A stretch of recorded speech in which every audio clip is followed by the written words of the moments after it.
उसकी बात करनी है। तो यहाँ पे इसके क्या क्या फीचर थे तो ध्यान से समझिएगा। इन्होंने बताया कि भाई डीएनए जो मॉलिक्यूल होगा ये एक एंटी पैरेलल मॉलिक्यूल है और इस एंटी पैरेलल मॉलिक्यूल में दोनों स्ट्रैंड एक दूसरे के इस तरीके से हेलिक्स वाले पैटर्न में कॉइल्ड होते हैं। तो यहाँ पे एक स्ट्रैंड की जो पोलैरिटी होगी वो 5 प्राइम टू 3 प्राइम होगी और दूसरे स्ट्रैंड की पोलैरिटी 3 प्राइम टू 5 प्राइम होगी। और इसमें जो ये अंदर की तरफ ग्रूव जा रहा है इसे मेजर ग्रूव कहेंगे और जो बाहर की तरफ रह रहा है इसे माइनर ग्रूव कहेंगे। देखिए ये दोनों एक ही एक्सिस में है और ये वाला ग्रूव देखिए बाहर एक्सिस पे है। तो ये जो ग्रूव होता है इसे हम मेजर ग्रूव कहेंगे, इसे मेजर ग्रूव कहेंगे। और ये वाला जो ग्रूव है ये वाला भी मेजर ग्रूव कहलाएगा, ये वाला भी मेजर ग्रूव कहलाएगा। और इनके बीच में जो ये है इसे हम माइनर ग्रूव नाम देंगे। तो बताया ये गया कि दो मेजर ग्रूव के बीच में एक हेलिक्स को कंसीडर किया जाएगा, दो मेजर ग्रुप के बीच में एक हेलिक्स को कंसीडर किया जाएगा और एक हेलिक्स की जो पिच होगी इसकी जो पिच होगी वो 3.4 नैनोमीटर होगी या आप इसे कह सकते हैं 34 एंगस्ट्रॉम ये होगी। तो एक हेलिक्स दो मेजर ग्रुप के बीच में कंसीडर किया जाता है और उसकी जो पिच होती है उसकी पिच होगी आपकी 3.4 नैनोमीटर या 34 एंगस्ट्रॉम। अब अगली बात यहाँ पे ये है, ध्यान से सुनिएगा मेरी बात को आप। अगली बात यहाँ पे ये है कि इसमें एक हेलिक्स के अंदर आपको लगभग एक हेलिक्स में आपको लगभग ये दोनों कहाँ हैं, कहाँ भग गए थे तुम लोग? तो मेरा फोन क्यों नहीं उठा रहे थे?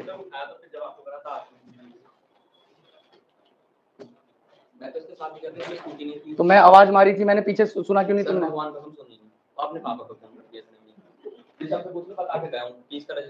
किसने नहीं बताया मेरे को, बताया क्यों नहीं इसने? वो ही भाग गया। चल मैं बोल दूंगा उनसे फोन करके दोबारा। अब सुनो मेरी बात, मैं पीछे निकल के आया हूँ, इनकी आवाज मारी थी मैंने पीछे कि कहाँ जा रहे हो कहाँ जा रहे हो। एक हेलिक्स के अंदर लगभग बेटा 10 बेस पेयर होते हैं, जिसे हम लोग 10.6 बेस पेयर एग्जैक्ट होंगे, लेकिन एनसीईआरटी में 10 बेस पेयर दिए हुए हैं। तो एक हेलिक्स में 10 बेस पेयर लगे होंगे। किस तरीके से? तो यहाँ पे एक स्ट्रैंड में एक, दूसरे स्ट्रैंड में दूसरा बेस और उनके बीच में हाइड्रोजन बॉन्ड। इस तरीके से आपको 10 लगाने, तो एक हेलिक्स में आप 5 बना ले तो आप 10 बना पाएंगे इनके बीच में। आप इनके बीच में एक के अंदर 5 बना दे, ठीक है। तो ये आप रेंडमली कोई भी ले सकते हैं, आपको बस 10 हेलिक्स बना के दिखाने होंगे, ठीक है जी। आपको 10 बेस पेयर एक हेलिक्स के अंदर बना के दिखाने होंगे। तो यहाँ पे एक हेलिक्स के बीच में 10 बेस पेयर आपको देखने के लिए मिलेंगे। एक हेलिक्स की जो पिच है वो 3.4 नैनोमीटर या 34 एंगस्ट्रॉम होती है बेटा। अब अगली बात ध्यान से सुनिएगा, यहाँ पे इन दोनों ही स्ट्रैंड की जो बैकबोन है, ये दोनों स्ट्रैंड हैं, दोनों स्ट्रैंड की जो बैकबोन है उस बैकबोन को कौन बनाएगा? शुगर और फॉस्फेट। शुगर और फॉस्फेट ये इसकी बैकबोन को बनाएंगे, शुगर फॉस्फेट बैकबोन कहते हैं इसे। और नाइट्रोजनस बेसेस आपस में बेस पेयरिंग करेंगे, ठीक है। ये नाइट्रोजनस बेस है तो ये बेस पेयर कहलाएगा, इसे हम कहेंगे कि ये एक बेस पेयर है। और इन बेस पेयर के बीच में स्टेबिलिटी प्रोवाइड करने के लिए दोनों स्ट्रैंड को आपको हाइड्रोजन बॉन्ड इनके बीच में देखने के लिए मिलेगा, इनके बीच में आपको हाइड्रोजन बॉन्ड देखने के लिए मिलेगा जो दोनों स्ट्रैंड को स्टेबिलिटी प्रोवाइड करेगा, ठीक है जी। और बात यहाँ पे ये है कि अगर हमें एक हेलिक्स में बेस पेयर पता है और हमें एक हेलिक्स की पिच भी पता है, लेंथ भी पता है, तो अगर हम निकालना चाहें distance between two base pair, अगर हम डिस्टेंस निकालना चाहें दो बेस पेयर के बीच में, तो बेटा हम कैसे निकाल सकते हैं? हम यहाँ पे जितने बेस पेयर हैं उससे टोटल जो लेंथ है एक हेलिक्स की उसको डिवाइड कर देंगे। तो हमारे 3.4 नैनोमीटर का एक हेलिक्स है और 10 बेस पेयर से हम उसे डिवाइड कर रहे हैं, तो हमारा जो डिस्टेंस निकल के आएगा वो 0.34 नैनोमीटर होगा। बेटा नैनोमीटर मीटर का बिलियंथ पार्ट होता है, एक मीटर का जो नैनोमीटर है वो बिलियंथ पार्ट होता है, मतलब 10⁻⁻⁹ होता है ये। तो आप ये सोचिए कितना प्रिसाइज ये स्ट्रक्चर इन्होंने एनालाइज किया और इसीलिए इन्हें फिजिक्स का एक्सरे डिफ्रैक्शन टेक्निक का सहारा लेना पड़ा था, तब जाके ये स्ट्रक्चर को दे पाए थे।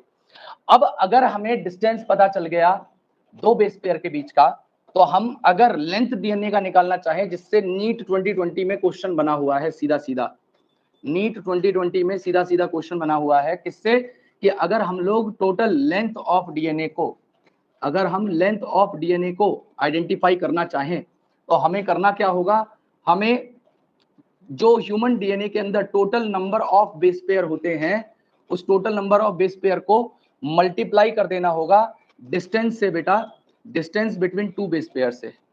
हमें इसे डिवाइड कर देना होगा distance between two base pair से, तो हमारी टोटल लेंथ ऑफ डीएनए निकल के आ जाएगी। तो हमारे पास में total number of base pair diploid condition में 6.6 इंटू 10⁻⁹ हो जाएंगे, और इसे हम मल्टीप्लाई कर देंगे 0.34 इंटू 10⁻⁹ से, तो हमारा जो लेंथ निकल के आएगी वो निकल के आएगी 2.2 मीटर। और आपका जो क्वेश्चन बना हुआ है नीट 2020 में वो ये है कि what is the length of DNA, उसमें ऑप्शन दिए हुए हैं 2 मीटर, 2.2 मीटर, 2.3 मीटर, 2.1 मीटर, और आंसर है ये वाला। तो सीधा सीधा आंसर है अगर आपको पता होगा तो। बेटा हैप्लॉइड कंटेंट से नहीं निकाली गई है, डिप्लॉयड में, हम लोग डिप्लॉयड है इसलिए डिप्लॉयड कंडीशन में उन्होंने निकाला हुआ है। तो हमने यहाँ पे बेस पेयर लिख दे रहा हूं मैं इन डिप्लॉयड कंडीशन, इन डिप्लॉयड कंडीशन, ठीक है जी, डिप्लॉयड कंडीशन में लेंथ निकाली हुई है। अब अगली बात यहाँ पे ये आ जाती है कि जैसे ह्यूमन के डीएनए की लेंथ निकाली हुई है, ऐसे ही हम लोग इकोलाई के डीएनए की भी निकाल सकते हैं, length of DNA in human, और दूसरी कंडीशन में ले रहा हूं length of DNA of E coli DNA, length of DNA in E coli जो कि एक बैक्टीरिया, उसमें क्या लेंथ होगी। तो ध्यान से समझिएगा, यहाँ पे हमारे पास में total number of base pair होंगे 4.6 इंटू 10⁻⁶, और इसे मल्टीप्लाई कर देंगे बेटा हम लोग 0.34 10⁻⁹ से, तो हमारे पास में निकल के आएगा 1.36 मिलीमीटर। तो इकोलाई का जो डीएनए है वो 1.36 मिलीमीटर है, और ह्यूमन का जो डीएनए है वो 2.2 मीटर है, वो 2.2 मीटर है। अब बात ये आ जाती है कि ये जो ह्यूमन का डीएनए 2.2 मीटर है, ये उस न्यूक्लियस के अंदर प्रेजेंट है जो जिस न्यूक्लियस का साइज 10⁻⁻6 है, मतलब जो माइक्रोमीटर में है उसके अंदर मीटर का डीएनए फिट हो रखा है। और जो बैक्टीरिया खुद जिसकी लेंथ होती है आपकी 2 से लेके 5 माइक्रोमीटर तक, उसके अंदर ये मिलीमीटर का डीएनए फिट हो रखा है। तो आप ये सोच सकते हो कि यहाँ पे इतनी छोटी सी जगह में न्यूक्लियस के अंदर इतना बड़ा डीएनए किस तरीके से फिट होगा, इतनी छोटी सी बैक्टीरिया के अंदर, उसके कंपैरिजन में ये जो डीएनए है वो काफी बड़ा है, वो किस तरीके से फिट होगा। उसके लिए यहाँ पे अगला टॉपिक हम पढ़ते हैं, that is packaging of DNA. तो यहाँ पे अगला जो टॉपिक मैं पढ़ाने जा रहा हूं वो है डीएनए पैकेजिंग या packaging of DNA, packaging of DNA, packaging of DNA. तो पैकेजिंग ऑफ डीएनए को आप समझिएगा कि डीएनए की पैकेजिंग किस तरीके से होती है। तो देखिए इधर, सबसे पहले हम लोग डीएनए की पैकेजिंग की बात करेंगे प्रोकैरियोट्स के अंदर, कि प्रोकैरियोट्स में डीएनए की पैकेजिंग किस तरीके से होगी। देखिए, अब चूंकि ये प्रोकैरियोट्स हैं, इनके पास में न्यूक्लियर मेम्ब्रेन तो होगी नहीं, न्यूक्लियर मेम्ब्रेन इनके पास में एब्सेंट है। अब जिसके पास में न्यूक्लियर मेम्ब्रेन नहीं है, जैसे सपोज करो ये बैक्टीरिया है, इसके अंदर न्यूक्लियर मेम्ब्रेन होती तो इसके डीएनए को एक जगह पे होल्ड करके रखती, लेकिन ये न्यूक्लियर मेम्ब्रेन बाहर वाली ही नहीं है, तो इसके अंदर इसके डीएनए को होल्ड करने के लिए कोई नहीं है। उसके बावजूद भी इसका जो डीएनए है, देखो यहाँ पे न्यूक्लियर मेम्ब्रेन एब्सेंट है, तो इसका डीएनए ऐसे भी तो हो सकता है कि इस पूरी सेल के अंदर ऐसे ऐसे करके स्कैटर्ड हो जाए। क्यों? न्यूक्लियर मेम्ब्रेन होती तो उसको एक वेल जगह डिफाइंड रखती, लेकिन न्यूक्लियर मेम्ब्रेन नहीं है तो स्कैटर्ड हो सकता है, लेकिन उसके बावजूद भी ये स्कैटर्ड नहीं है। तो ये स्कैटर इसलिए नहीं होता, ध्यान से सुनिएगा, क्योंकि इन प्रोकैरियोट्स में डीएनए जो होता है वो नेगेटिवली चार्ज होता है। हमारे अंदर भी नेगेटिवली चार्ज है, हमारे अंदर भी नेगेटिवली चार्ज है, लेकिन ये बाइंड करके रखता है कुछ पॉजिटिव चार्ज प्रोटीन के साथ में, कुछ पॉजिटिव चार्ज प्रोटीन के साथ में, और उन पॉजिटिव चार्ज प्रोटीन को हम लोग पॉलीअमीन कहते हैं। उन पॉजिटिव चार्ज प्रोटीन को हम लोग पॉलीअमीन नाम देते हैं, और ये मिलके जिस स्ट्रक्चर को बनाते हैं उसे बेटा हम न्यूक्लियोइड नाम देते हैं। और न्यूक्लियोइड की वजह से इनका डीएनए स्कैटर्ड नहीं है। इस बात को आप ऐसे लिख सकते हो कि even in the absence of nuclear membrane there DNA is not scattered throughout the cell. मैं लिख दे रहा हूं, in absence of nuclear membrane there DNA is not scattered, उनका डीएनए स्कैटर नहीं कर रहा throughout the cell, scattered throughout the cell।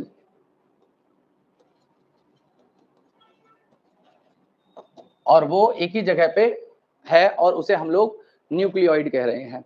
तो बैक्टीरिया के अंदर कभी न्यूक्लियस नहीं मिलेगा, न्यूक्लियोइड मिलेगा। हमेशा याद रखना, बैक्टीरिया के पास में क्या होगा?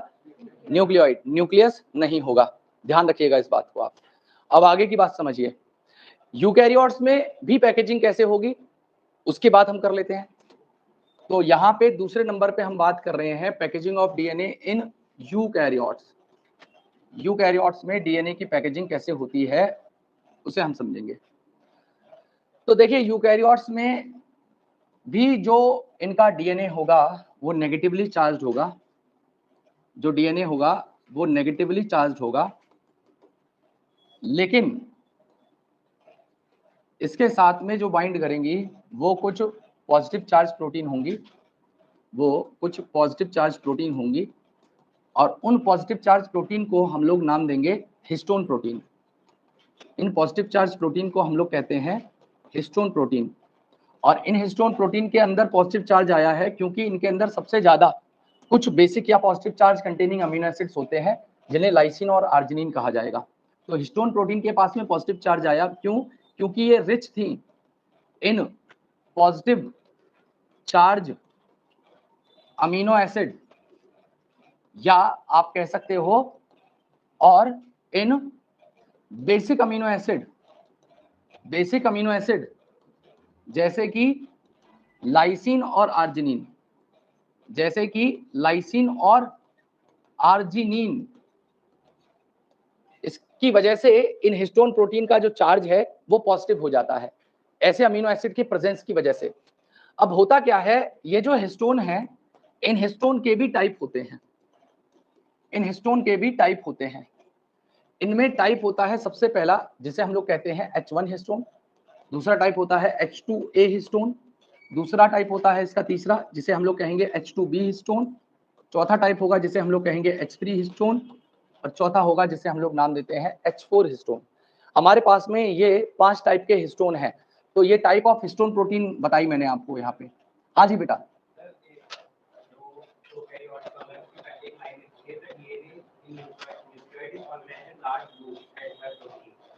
सॉरी फिर से।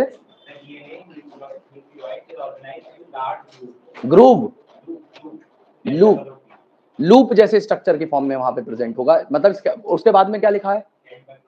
Held by protein. मतलब कहने का ये है कि वो जो पॉजिटिव चार्ज प्रोटीन है वो उस डीएनए को लूप की फॉर्म में एक जगह पे रखती है, उसी स्ट्रक्चर को हम लोग न्यूक्लियोइड नाम दे रहे हैं बेटा। ठीक है, मैं आपको अभी डायग्राम में दिखा दूंगा, आप चिंता मत करिए, अभी डायग्राम आएगा मैं स्लाइड के अंदर, उस डायग्राम के अंदर उसे एक्सप्लेन करूंगा। ठीक है, अब ध्यान से सुनिएगा, यहाँ पे H1 हिस्टोन को हम लोग नाम देते हैं लिंकर हिस्टोन, H1 हिस्टोन को हम लोग नाम देते हैं लिंकर हिस्टोन। और ये जो H2A, H2B, H3 और H4 हिस्टोन है, तो एक काम कर, उठ के वहां चला जा पीछे लास्ट वाली बेंच पे, उस सेलिया के पास में। ठीक है, वहां चला जा। अब यहाँ पे ये जो टाइप है H2A, H2B, H3 और H4 हिस्टोन, इनके बारे में सुनिएगा बेटा। देखिए, ये जो 4 टाइप के हिस्टोन है इन्हें कहा जाता है कोर हिस्टोन, इन्हें कहते हैं कोर हिस्टोन। क्यों कहते हैं अभी आपको समझ में आ जाएगा। तो देखिए, यहाँ पे दो मॉलिक्यूल इन सब के मिलेंगे, H2A के 2, H2B के 2, H3 के 2 और H4 के 2। मतलब कहने का ये है कि 2 मॉलिक्यूल हो गए यहाँ पे H2A के, 2 मॉलिक्यूल हो गए H2A के, 2 मॉलिक्यूल हो गए यहाँ पे H2B के, 2 मॉलिक्यूल हो गए H2B के, 2 मॉलिक्यूल हो गए H3 के, और 2 मॉलिक्यूल हो गए हमारे पास में H4 के। और देखो टोटल कितने मॉलिक्यूल हो गए हमारे पास में, 2 मिला के 8 हो गए। 8 के लिए क्या टर्म यूज किया जाता है? ऑक्टा। तो इसे कह देते हैं हिस्टोन ऑक्टामर, इसे नाम दे देंगे हिस्टोन ऑक्टामर।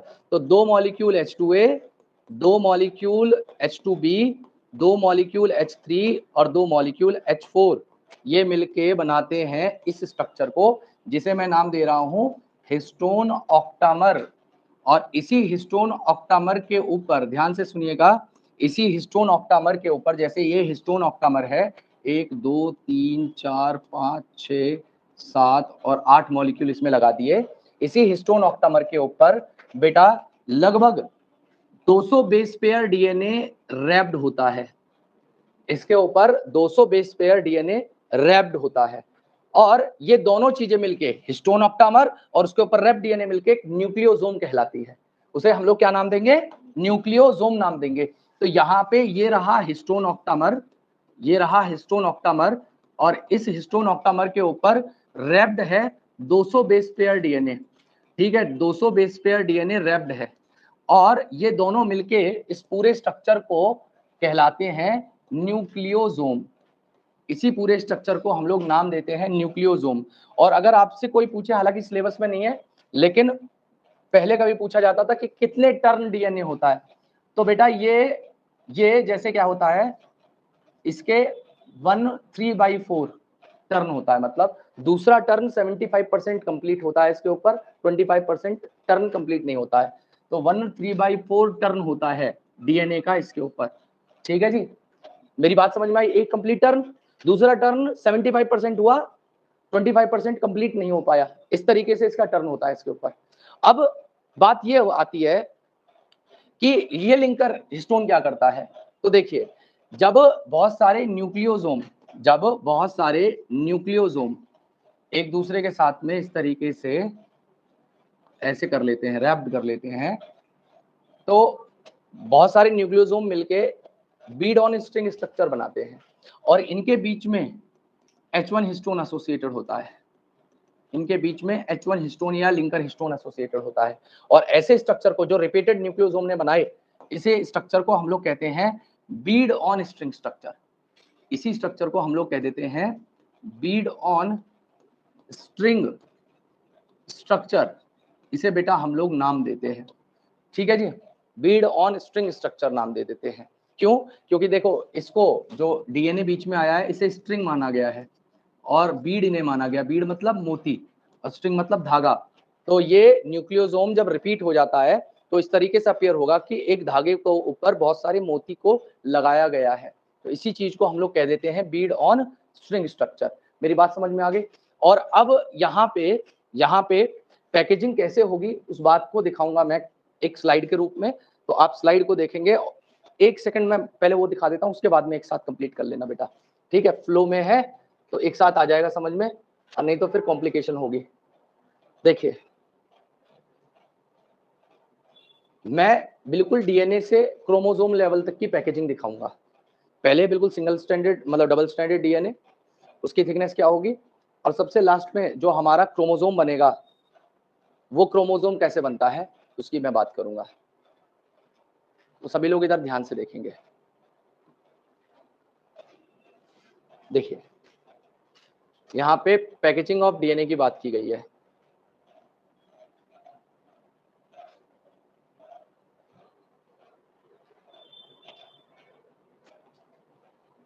देखिए, प्रोकैरियोट इकोलाई की बात की है। इसमें बोला गया क्या कि डीएनए स्कैटर्ड नहीं हुआ है थ्रू आउट द सेल, और डीएनए यहाँ पे नेगेटिवली चार्ज है, और उसको होल्ड करके रख रही है कुछ पॉजिटिवली चार्ज प्रोटीन, और मिलके बना रही है क्या? न्यूक्लियोइड। तो आप ये देखिए, ये इनका मेन डीएनए है, ये प्लाज्मिड डीएनए। प्लाज्मिड डीएनए आप जानते हो क्या होता है, ठीक है। तो क्रोमोसोमल डीएनए इनका जो एक जगह पे स्टैटिक है, जैसे यहाँ पे देखिए न्यूक्लियोइड है, ये वाला न्यूक्लियस नहीं है, तो ये एक जगह पे इसलिए एसोसिएटेड है या प्रेजेंट है बिकॉज यहाँ पे कुछ प्रोटीन है जो इसे इसी जगह पे होल्ड करके रखने में इनकी मदद कर रही है। और बेटा इसे लूप इसलिए बोला गया है कि इसकी ये टाइम इमेज दिखा रखी है इन्होंने, तो इसमें आप देखेंगे तो इस तरीके से लूप जैसे डीएनए के अंदर बने हुए हैं, इसीलिए लूप लाइक स्ट्रक्चर इसको नाम दे दिया गया है। इसके अंदर आपको ऐसे लूप्स देखने के लिए मिलेंगे, देखो ये लूप देखने के लिए मिल रहा है, ये लूप्स देखने के लिए मिल रहे हैं, इसी वजह से इसे लूप लाइक स्ट्रक्चर नाम दे दिया गया है। और यहाँ पे अगर बात करी जाए यूकैरियोट्स की, तो यहाँ पे बताया गया कि कुछ set of positively charge protein है, बेसिक प्रोटीन है, जिन्हें हम लोग हिस्टोन कहते हैं। और ये हिस्टोन रिच होती है किसमें बेटा? बेसिक अमीनो एसिड में या पॉजिटिव चार्ज अमीनो एसिड में, जिन्हें हम लोग लाइसिन और आर्जिनिन कहते हैं। और 8 हिस्टोन मॉलिक्यूल मिलके क्या बना रहे हैं? हिस्टोन ऑक्टामर को बना रहे हैं और नेगेटिवली चार्ज डीएनए रैप हो रहा है हिस्टोन ऑक्टामर के ऊपर और मिलके क्या बना रहा है, न्यूक्लियोसोम बना रहा है। मतलब आप देखेंगे तो ये बीच में हिस्टोन ऑक्टामर है, उसके ऊपर ये रैप डीएनए है और बाहर की तरफ देखेंगे तो ये H1 हिस्टोन है, लिंकर हिस्टोन है। ठीक है, यहाँ पे दूसरा मॉलिक्यूल दिखाया हुआ है, देखिए 8 मॉलिक्यूल हिस्टोन ऑक्टामर के और उसके ऊपर यहाँ पे लिंकर हिस्टोन दिखाया हुआ है। तो इस तरीके से डीएनए की पैकेजिंग होती है प्राइमरी लेवल पे।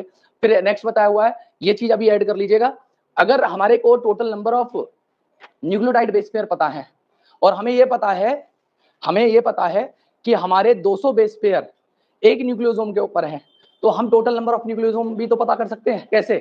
Total number of base pair हमारे अंदर कितने हैं, डिवाइड बाय 200, तो निकल के आएगा 3.3 इंटू 10⁻7। मतलब हमारे एक सेल के न्यूक्लियस में इतने न्यूक्लियोसोम स्ट्रक्चर है। आप इसे अभी ऐड कर लीजिएगा, पहले मैं बता देता हूं, फिर अब इन्होंने बताया हुआ है कि किस तरीके से पैकेजिंग होती है। तो देखिए, ये इन्होंने दिखाया हुआ है डीएनए, ये डीएनए हिस्टोन के ऊपर रैप होना शुरू हुआ ऐसे, तो इन्होंने मिलकर बना लिया क्या, न्यूक्लियोसोम। न्यूक्लियोसोम जब फर्दर और कॉइल होता है तो उसे कहते हैं सोलेनॉइड। सोलेनॉइड जब और कॉइल होता है तो उसे कहते हैं सुपर सोलेनॉइड। सुपर सोलेनॉइड और कॉइल होगा तो बनेगा क्रोमैटिन। क्रोमैटिन और कॉइल करेगा तो बनेगा क्रोमैटिड, और जब दो क्रोमैटिड मिल जाएंगे तो बन जाएगा क्रोमोसोम। मेरी बात समझ पा रहे हो? मतलब इस बात को कैसे कंपेयर कर सकते हो, पहले ये स्टेटमेंट पढ़िए कि न्यूक्लियोसोम ने कॉन्स्टिट्यूट किया रिपीटिंग यूनिट को और बना लिया क्या, क्रोमैटिन। इन्होंने डायरेक्ट क्रोमैटिन बनाया, लेकिन इसके बीच में बहुत सारे और स्ट्रक्चर बनते हैं और chromatin thread like strain body है, और न्यूक्लियोसोम जो क्रोमैटिन के अंदर होते हैं वो क्या बनाते हैं, बीड ऑन स्ट्रिंग। क्या है बीड ऑन स्ट्रिंग, ये रहा बीड ऑन स्ट्रिंग। और यही चीज देखो, ये बीड ऑन स्ट्रिंग थी, ये बीड ऑन स्ट्रिंग थी, और इसने जब और कॉइल कर लिया तो इस तरीके का क्रोमैटिन बना लिया। तो इसको और इसको अगर आप अनवाइंड कर दे, खोल दे धागे की तरह, तो ऐसे स्ट्रक्चर निकल के आ जाएंगे और ये स्ट्रक्चर कुछ ऐसे अपीयर होंगे और इसी को नाम दे देंगे बीड ऑन स्ट्रिंग स्ट्रक्चर। और अगली बात यहाँ पे क्या की गई है, देखो जो जिस पैकेजिंग की मैं बात कर रहा था, यहाँ पे आप थिकनेस देखना, डीएनए की थिकनेस है 2 नैनोमीटर, और ये सबसे नीचे है क्रोमोसोम। क्रोमोसोम आपको मेटाफेजिक क्रोमोसोम लिखा होगा, क्यों? क्योंकि क्रोमोसोम का सबसे अच्छा स्ट्रक्चर पढ़ा जाएगा मेटाफेज के अंदर। क्यों? सबसे ज्यादा कॉइलिंग होती है। रेस्टिंग स्टेज में सेल के अंदर जो डीएनए है वो कभी भी क्रोमोसोम नहीं बनाता, वो हमेशा क्रोमैटिन की फॉर्म में पड़ा हुआ है, कभी भी क्रोमोसोम की स्ट्रक्चर की फॉर्मेशन नहीं करेगा। क्रोमोसोम केवल कब बनेंगे, जब सेल को डिवाइड करना होगा, जब कैरियोकाइनेसिस एम फेज होगा उसके अंदर करता है, और उसमें भी सबसे बेस्ट देखो, हालांकि क्रोमोसोम का स्ट्रक्चर प्रोफेज के लेट प्रोफेज में बन जाता है, लेकिन विजिबल भी होता है। लेकिन अगर मैं बात करूं उसके स्ट्रक्चर को स्टडी करने की, तो मेटाफेज सबसे बढ़िया स्टेज होती है किसी क्रोमोसोम की मॉर्फोलॉजी को स्टडी करने के लिए। तो यहाँ पे ये जो दिखाया हुआ है ये मेटाफेजिक क्रोमोसोम है, जिसकी थिकनेस है 1400 नैनोमीटर। तो आप ये देखिए 2 नैनोमीटर से 1400 नैनोमीटर थिकनेस है, तो कितनी बार पैकेजिंग की गई होगी, तो इतनी थिकनेस या थिकनेड स्ट्रक्चर बन के आया होगा। तो यहाँ पे इन्होंने बताया कि ये डबल हेलिकल डीएनए था। इसने क्या किया, पहले न्यूक्लियोसोम बनाया, डीएनए के ऊपर रैप होके, फिर न्यूक्लियोसोम के बाद में यहाँ पे सोलिनॉइड स्ट्रक्चर बनने शुरू हुए। सोलिनॉइड ने सुपर सोलिनॉइड इन्होंने गायब कर दिया सीधा। आपके क्रोमैटिन बताया है, क्रोमैटिन ने और कॉइलिंग करी तो क्रोमैटिड स्ट्रक्चर बनाया, और यही कॉइल करके आपके क्रोमोसोम बना लेंगे। इस बात को यहाँ पे दिखाया कि क्रोमैटिन ने पैकेज किया और क्रोमैटिन फाइबर बनाया, और उसने और ज्यादा कॉइल और कंडेंस किया मेटाफेज वाली स्टेज पे, और क्या बना लिया, क्रोमोसोम को बना लिया। और जब भी हम लोग हायर लेवल पैकेजिंग करेंगे, हायर लेवल मतलब जब क्रोमोसोम के स्ट्रक्चर को बनाया जाएगा, तो इसे कहते हैं बेटा पैकेजिंग एट हायर लेवल। और उसमें हिस्टोन के साथ साथ कुछ नॉन हिस्टोन क्रोमोसोमल प्रोटीन जिन्हें एनएचसी कहा जाता है, उनका भी इन्वॉल्वमेंट होगा। तो at packaging at higher level मतलब क्रोमोसोम। तो क्रोमोसोम के लेवल पे जब पैकेजिंग करनी है, प्राइमरी लेवल पे पैकेजिंग करनी है तो हिस्टोन, और जब हायर लेवल पे पैकेजिंग करनी है तो नॉन हिस्टोन क्रोमोसोमल प्रोटीन। इसका एक एग्जांपल है scaffold protein. Non histone chromosomal protein का एग्जांपल है स्कैफोल्ड प्रोटीन, वो यहाँ पे इन्वॉल्व होती है। ठीक है, अब जो क्रोमैटिन बन के आता है वो क्रोमैटिन भी 2 तरीके का हो सकता है, जिसे हम लोग यू और हेटेरोक्रोमैटिन कहते हैं। हालांकि जब मैंने आप 11th में थे सेल चैप्टर पढ़ाया था, उसके अंदर जब न्यूक्लियस पढ़ाया था तो उस टाइम पे भी ये चीज बताई गई थी। तो यहाँ पे जो क्रोमैटिन स्ट्रक्चर है, ध्यान से सुनिएगा, ये जो क्रोमैटिन स्ट्रक्चर होता है ये क्रोमैटिन भी 2 तरीके का होगा। इस क्रोमैटिन को हम लोग 2 तरीके से कैटेगराइज कर सकते हैं। एक को नाम देंगे यू क्रोमैटिन, अभी लिखना मत, सीक्वेंस में लिखना, मैं लिखवा दूंगा, बता दूंगा कैसे कैसे लिखना है। और दूसरे को हम लोग नाम देते हैं हेट्रोक्रोमैटिन, दूसरे को हम लोग नाम देते हैं हेट्रोक्रोमैटिन। दोनों में अंतर क्या है, देखिए जो यू क्रोमैटिन है ये अनकॉइल्ड स्ट्रक्चर है, और यही यू क्रोमैटिन और ऐसे कॉइलिंग कर ले, कंडेंस्ड हो जाए, तो ये क्या बन जाएगा, हेट्रोक्रोमैटिन बन जाएगा। मेरी बात समझ में आ रही है? तो माइक्रोस्कोप में स्टेन डालने के बाद में कौन सा लाइट स्टेन करेगा, ये या ये? Light stain, dark stain, light stain तो ये करेगा और डार्क स्टेन हेट्रोक्रोमेटिन करेगा। तो अगर मैं कहूं कि यूक्रोमेटिन क्या है, तो यूक्रोमेटिन अनकॉइल्ड डीएनए है, ये एक अनकॉइल्ड डीएनए है। दूसरी बात कहें तो ये स्टेन करता है लाइट, इट स्टेन्स लाइट। अगर मैं बात करूं हेट्रोक्रोमेटिन की, तो ये एक हाईली कॉइल्ड डीएनए है, हाईली कॉइल्ड या कंडेंस्ड कह सकते हो। और बेटा ये स्टेन करता है डार्क, ये ज्यादा स्टेन को एब्जॉर्ब कर पाएगा, तो डार्क क्या करेगा, स्टेन करेगा। अब दूसरी बात यहाँ पे ये है कि एक बात बताइए, आपने एंजाइम पढ़े हैं, ये इस तरीके से डीएनए है और ये इस तरीके से डीएनए है। अब बताइए कोई अगर एंजाइम है, ये एंजाइम है, अब ये एंजाइम सपोज करो आरएनए पॉलीमरेज है। आरएनए पॉलीमरेज वो एंजाइम होता है जो डीएनए से आरएनए बना सकता है, और आरएनए आगे चल के सेंट्रल डॉग्मा में क्या करेगी, प्रोटीन बनाएगी, ट्रांसलेशन करेगी। तो ये जो डीएनए था, इसके डीएनए के ऊपर यहाँ पे कोई एंजाइम है जो आरएनए पॉल कह रहा हूं, जिसे मैं आरएनए पॉलीमरेज, शॉर्ट में आरएनए पॉल कहते हैं। तो ये इसके ऊपर बाइंड करेगा और ये आरएनए पॉलीमरेज इसके ऊपर बाइंड करेगा। तो आप मुझे बताइए कोई एंजाइम किसी सबस्ट्रेट के ऊपर एक्ट करना चाहता है तो उस सबस्ट्रेट का ओपन होना जरूरी है, नहीं होना जरूरी है?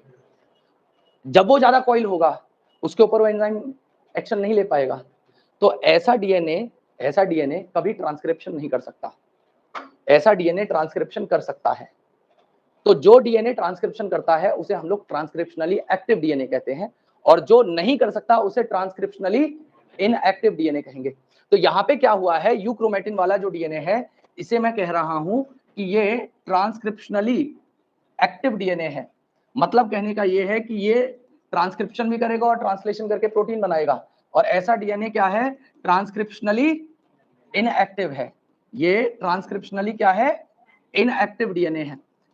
ठीक है, तो ये होता है यू और हेट्रोक्रोमेटिन के बीच में डिफरेंस। और ध्यान से सुनिएगा, ये देखिए यही डिफरेंस यहाँ पे भी दिया हुआ है। इन्होंने बताया हुआ है कि यूक्रोमेटिन और हेट्रोक्रोमेटिन किस तरीके से एक दूसरे से अलग अलग होंगे। तो इसमें क्या स्टेटमेंट लिखा हुआ है, यूक्रोमेटिन लूजली पैक्ड है, ट्रांसक्रिप्शनली एक्टिव है, और बेटा रीजन ऑफ क्रोमेटिन है और ये लाइट स्टेन करेगा। ये लिखा है डेंसली पैक्ड है, इनएक्टिव रीजन है, मतलब ट्रांसक्रिप्शनल इनएक्टिव रीजन है, और ये स्टेन करेगा डार्क। क्लियर है मेरी बात आपको? तो यहाँ पे दो तरीके के हमारे क्रोमेटिन होते हैं, यू और हेट्रोक्रोमेटिन।